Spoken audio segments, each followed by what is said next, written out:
Chosen one. This one's a little different. Normally, I script everything out before I go, but this is a freestyle. It's a script that I did a while ago, right? When I talked about everybody who had the single mother and absent father duo, because we understand how hard it is, you know? So we're going to talk about that a little bit. We're going to break that down as far as talking about why chosen ones have so much, strife, so much challenges, especially early in life. Valerie, talk to him. Chosen ones, you already know what it is. When you come from that single mother, absent father duo, you're not just raised, you're forged.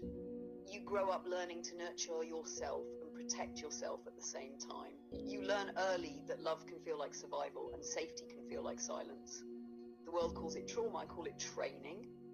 Because the chosen don't get ease, they get initiation. You were taught strength before softness, reason before rest.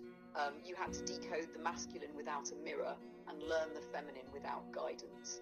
That's why your heart is both warrior and healer. That's why you feel so damn old, even when you're young. Your childhood wasn't punishment, it was preparation. Every missing piece made you look inward for what couldn't be given outward. So stop thinking you were abandoned. You were being refined, because the ones born from absence are the ones sent to restore balance. Chosen ones, that ache in your chest was never emptiness. It was the echo of your own greatness calling you home. You see, chosen one, the Matrix will consistently attack you where you're strongest at while you're weak. Let me say that again. The Matrix will attack you where you're strongest at while you're weak.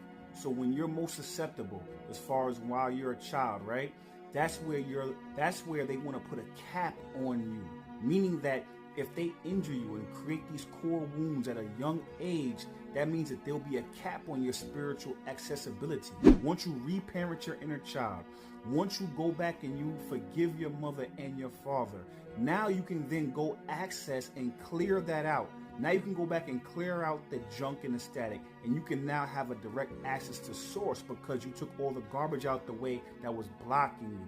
Also, now what happens is that because you went and you reparented your inner child, now all that wisdom you had to acquire by healing, now you become a beacon of healing as well, and you end up becoming a healer as well as a leader. You become rock solid. Now, the things that were made to break you actually end up making you stronger than when you even got here, and made your manifestation powers that much more richer and deep.